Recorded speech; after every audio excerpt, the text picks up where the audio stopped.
fora do estado, e até por isso esses jogadores ficavam nesse alojamento provisório e estavam de folga. Olha, Calheiros, imagina, né, se não fosse um período de férias, né, um período de folga. Pois é, então, a gente está vendo um parente falando por aí.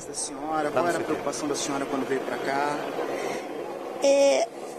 Não, minha preocupação não é preocupação, é prestar solidariedade mesmo às mães que poderiam estar aqui e as que estão longe, né, para buscar informação e para passar para elas. Mas assim, o meu pensamento, a tristeza é que assim, meu filho poderia ser mais uma vítima. Porque se a gente não optasse, meu esposo, de vir morar aqui perto, meu filho também estaria alojado. Eu também seria uma mãe também aqui. Mais tristes ainda do que eu já estou. A senhora disse que o filho da senhora ainda está dormindo, talvez nem saiba da notícia. A senhora já sabe como preparar o filho da senhora para dar essa notícia? Eu vou agora para casa, né, ver se meu marido já não fez isso, senão a gente junto. Eu vou esperar acordar, não vou acordar. E falar que tem uma notícia muito triste. A senhora conhecia as vítimas? 3 delas, sim. Quem são os 3 que a senhora conheceu?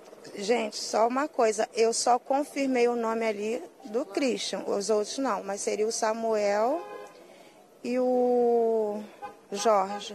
Christian era o goleiro? Isso, Christian é o goleiro. Qual é o nome da senhora? Mário Comprador. É a Delícia, Damasceno da Silva. E mãe de quem? Diego Damasceno dos Santos. Muito obrigado. A idade do Diego? 15 anos, mas é sub-16, ainda vai fazer 16 anos. Joia, muito obrigado. O Richard, a senhora falou, goleiro, foi convocado para a seleção...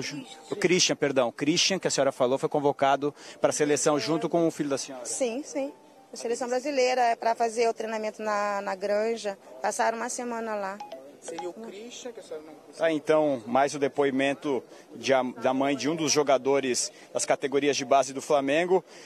Para sorte dela, o filho dela não estava alojado aqui no momento do incêndio, mas está aí a confirmação dessa mãe, que uma das vítimas, o Richard, está aí entre as vítimas fatais e também goleiro da seleção brasileira, que foi convocado aí em dezembro, segundo essa mãe, junto com o filho dela, né, que escapou, mas o filho dela também foi convocado. Ela disse há pouco pra gente que conhecia todo mundo aqui, todos os garotos eram amigos do filho dela, então fica aí o depoimento dessa mãe, viu, pessoal? Legal, obrigado, João Ventura. Já já a gente volta aí ao CT Ninho do Urubu com outras informações. Restabelecemos o contato com o presidente do Fluminense, Pedro Abad, mas antes uma notícia, uma informação importante. Acompanhando aqui o depoimento de um funcionário de um condomínio vizinho ao CT Ninho do Urubu, e ele afirma ter visto uma explosão nesse alojamento por volta de 5 horas da manhã. E depois, realmente, muitas chamas nesse alojamento. Quando o Corpo de Bombeiro foi acionado, por volta de 5h17, as primeiras viaturas chegaram por volta de 5h35 da manhã. Mas, enfim, de acordo com esse funcionário, que a gente vai tentar identificar também, de um condomínio vizinho ao CT Ninho do Urubu, houve sim uma explosão no alojamento. Vamos aguardar outras informações apurando aí essa situação. Presidente Pedro Abad, eu imagino, o senhor está em deslocamento para a sede da Federação de Futebol do Rio de Janeiro, presidente? Temos uma reunião às 11 horas aí da manhã, junto com... A telefone... Está complicado no Rio de Janeiro, a telefonia celular, a gente compreende. É isso que a gente... Vamos ver. Presidente, está ouvindo? Estou ouvindo. Está ouvindo? Por favor, presidente. Estou ouvindo, pode falar. O senhor está a caminho da sede da Federação de Futebol do Rio de Janeiro? Nesse momento, não. Estou aqui no centro de treinamento antes de ir para lá. Daqui a pouco eu estou indo para lá. Perfeito. Fla-Flu cancelado mesmo, né, presidente? Fla-Flu cancelado. Tem clima para Fla-Flu? Não tem, né, presidente? Tem clima nenhum, né? Claro que não tem. De ter jogo de futebol com esse ocorrido aí. Muito bem. Presidente, até para a gente apurar aqui, para a gente entender, num momento como esse, presidente, quando vocês prestam solidariedade e apoio, que tipo de apoio nesse momento o Fluminense pode prestar ao Flamengo? Olha, assim, tem o básico, né, que é nota oficial. A gente decretou luto de 3 dias no Fluminense, E para a gente isso é muito sério, porque a gente trabalha muito com base. Nossas crianças para a gente são tudo e dói na gente. Claro que não na intensidade deles, mas dói muito na gente isso que aconteceu. E só cabe a gente se colocar à disposição e o que for solicitado a gente fazer para tentar diminuir o sofrimento das pessoas de lá. Se nessa hora não tem clube, não tem adversário, o que tem é diminuir o que for possível os danos e o sofrimento. Perfeito. Presidente, obrigado pela participação aqui no Bom Dia Fox. Força aí também para vocês, né, que estão diretamente envolvidos no futebol, especialmente no futebol carioca. E a gente aguarda informações sobre os desdobramentos dessa reunião às 11 horas, presidente. Tá bom, até logo. Tá legal. Presidente Pedro Abad, do Fluminense, nesse momento está no CT do Fluminense, que também fica aqui na zona oeste do Rio de Janeiro, no CT Tricolor, e em seguida vai se deslocar para a sede da federação no Maracanã, fica próximo ao Maracanã, para justamente lidar, né, para poder despachar com relação ao Clássico Fla-Flu. Calheiros, à medida em que alguns parentes, né, a gente viu mães de jogadores já comparecendo em frente ao CT Ninho do Urubu, e muitos nomes começam a ser ventilados, a gente tem que ter muito cuidado, mas muito cuidado mesmo. Nomes confirmados oficial, né? Até o momento, pessoal, de vítimas dessa tragédia, apenas, veja bem, apenas os nomes das vítimas encaminhadas para o Hospital Municipal Lourenço Jorge, na zona oeste, aqui do Rio de Janeiro.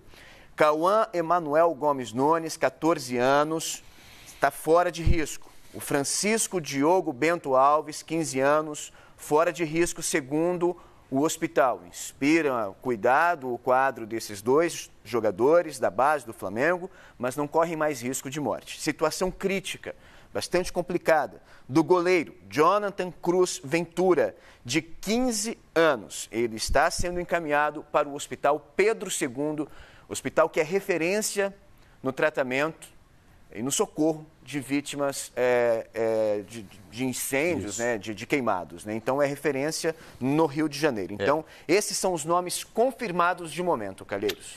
Pois enfim, a gente repete aqui a informação, né, que a programação da base do Flamengo previa a volta dos treinos na próxima segunda-feira, né? Esses meninos que, infelizmente, estavam no alojamento durante o incêndio, justamente por conta de não morarem, não residirem no Rio de Janeiro, eles ficaram alojados. Então, o alojamento estava, distante da sua capacidade máxima, né? A entrevista dessa mãe... Estava bem abaixo a presença dos meninos que ocupam aquele alojamento. A entrevista dessa mãe dá um tom, assim, do drama, né? Ela disse, olha, se meu marido e eu não tivéssemos tomado a decisão da nossa família morar próxima ao CT Ninho do Urubu, certamente meu filho estaria no alojamento. Pois é um drama. Muitos familiares recorrem, né? Vem de outro estado. Enfim, acaba alugando, até comprando residências ali próximo ao CT Ninho do Urubu, que é uma área residencial. É uma região residencial, ali em Vargem Grande. CT Ninho do Urubu, um investimento grande do Flamengo, o segundo módulo, né, Calheiros, foi recém-inaugurado essa semana, né? Sim. Essa semana, um investimento... porque o módulo profissional que foi construído, né, para a categoria principal do Flamengo, o antigo módulo que recebia os atletas profissionais, a partir da inauguração desse novo alojamento, os meninos da base herdaram esse módulo da categoria profissional. E, além disso, foi feito um outro alojamento, né? Justamente para receber meninos que chegam para fazer testes, que acabam num primeiro processo, né, de testes físicos, fisiológicos, e mesmo que não continuem no clube, eles ficam alojados ali até serem desligados do Flamengo. Mas esses meninos que estavam aí, a informação é de que eles já estavam integrados às categorias de base do Flamengo. Meninos entre 15 e 17 anos. 14, estavam de folga. 14 e 17. 14, obrigado. Eu tenho a informação que alguns estavam fazendo testes, né, no Flamengo. Ou seja, estavam realmente naquele princípio ali, fazendo testes, chegando ao Flamengo para iniciar ali um processo de testes. Chama muita atenção a informação de que, de fato, o planejamento das categorias de base do Flamengo era de folga neste final de semana e a retomada das atividades já na segunda-feira. A gente imagina um grande número de atletas que estava aí de folga, curtindo esse finzinho de férias. E olha, por bem, né? Porque se tivesse rolando de fato os treinos... A tragédia teria sido ainda maior, né? Para mim, toda tragédia ela é grande. Sim. Né? Mas, enfim, as vítimas, o número de vítimas podia ser bem maior. A gente está com imagens aí justamente dos novos módulos, né, do CT Ninho do Urubu, do futebol profissional, inaugurado recentemente, daquilo que a gente estava falando. Olha, e consegui contato agora com o Rubens Lopes, presidente da FERJ. Ele me informa que também está a caminho da sede da federação para participar dessa reunião, mas já me adianta aqui que vai adiar a rodada inteira. Fla-Flu não será realizado amanhã. Vasco e Resende também não será realizado no domingo. Ele já está a caminho e vai enfim, deliberar sobre essa situação da rodada das semifinais da Taça Guanabara nessa reunião agendada para as 11 horas. Repito, eles não contam com representantes do Flamengo num momento como esse. Vai tratar do caso justamente com representantes do Fluminense, do Vasco, do Resende e também dos detentores dos direitos de imagem. O presidente do Flamengo, Rodolfo Landim, informações da produção do Fox Sports, a caminho neste momento do CT Ninho do Urubu. O clube vai se pronunciar em breve sobre essa tragédia. As informações, até para quem está chegando agora, elas, num primeiro momento, foram repassadas por funcionários do CT Ninho do Urubu. Portanto, qualquer nome ainda lista, porque com as redes sociais começa esse absurdo, né, de nomes e começam a surgir vários e muitos nomes. Então, oficial é o que está na tela aí do Bom Dia. São 10 mortos e 3 feridos. Desses 3 feridos encaminhados ao Hospital Municipal Lourenço Jorge. Um está sendo transferido para o Hospital Pedro II, que é referência no tratamento de queimados. Trata-se do goleiro Jonathan Cruz Ventura, de 15 anos. O estado dele é grave e, por isso, ele está sendo transferido. Não tem a confirmação oficial de nenhum nome e nem a quantidade de jogadores da base, a quantidade de funcionários que estão entre os 10 mortos nesta tragédia. Então é preciso ter muito cuidado mesmo. O Rio de Janeiro se recuperava de uma tragédia, 6 mortes devido à tempestade da última quarta-feira, aqui mesmo na zona oeste do Rio de Janeiro, que foi muito atingida por ventos de mais de 110 km por hora. Tivemos, puxa vida, uma situação bastante complicada. No momento, na madrugada desta sexta-feira, não havia energia elétrica no CT Ninho do Urubu. Informação confirmada pelo Corpo de Bombeiros e por funcionários do Ninho do Urubu.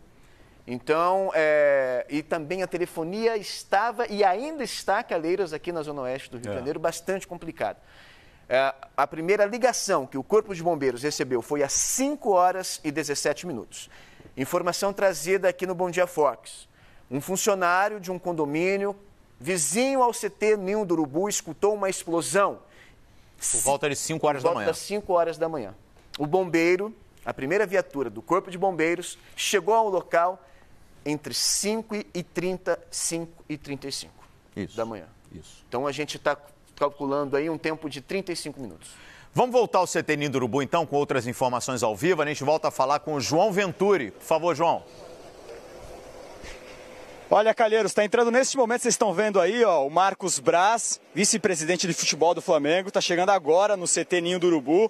O presidente do Flamengo, Rodolfo Landim, não está aqui ainda. Segundo uma informação da assessoria de imprensa do Flamengo, o presidente Rodolfo Landim está a caminho. O Flamengo deve se pronunciar a qualquer momento sobre o que aconteceu no CT Ninho do Urubu por volta de 5h20 da manhã, quando o incêndio tomou conta de um alojamento onde meninos das categorias de base do Flamengo estavam alojados, hospedados, estavam dormindo. Temos notícias até agora de 10 mortos e 3 feridos. Vamos dar uma olhadinha aqui, ó, muita gente ainda do lado de fora, o pessoal tentando conseguir uma imagem por esse vão da porta, porque a gente não consegue ter acesso ao que está lá dentro, então por esse vão a gente consegue ver uma movimentação de bombeiros, de funcionários do Flamengo também passando por aqui. Só que a quantidade de curiosos e de imprensa aumenta a cada minuto que passa aqui na porta do centro de treinamento Ninho do Urubu. A gente está aguardando, daqui a pouquinho o Rodolfo Landim passa por aqui, a gente vai tentar mostrar ainda dentro do Bom Dia Fox e, claro, também ouvir esse pronunciamento oficial do Flamengo para tentar explicar de fato o que aconteceu. Mas, segundo os bombeiros, ainda é preciso uma perícia para apontar a causa do incêndio. As informações ainda estão cruzadas, a gente ainda não consegue apurar todos os detalhes com mais precisão, porque as informações chegam aos poucos aqui para a gente, ainda não tem nenhuma informação oficial mesmo por parte do clube, mas assim que a gente tiver qualquer novidade aqui, a gente volta a chamar vocês aí no estúdio do Bom Dia Fox. Perfeito, perfeito, João Venturi. Olha, Jackson, até agora há pouco eu disse que essas vítimas, eles eram meninos já integrados às categorias de base, e agora não, a versão é de que eles estavam realmente em teste, né, em teste. Por isso até confirma ainda mais essa informação, né, de que esses meninos em teste, geralmente, eles ficam nesse alojamento antes de seguirem para o definitivo, que são aí sim atletas do Flamengo. Né? Portanto, nessa relação, nessa lista das vítimas, 5 meninos de São Paulo, chegaram de São Paulo. E entre os hospitalizados, o Cauã e o outro, o Fortaleza. Francisco, né? O Francisco, conhecido como Fortaleza. A Daniela Boaventura está ao vivo em frente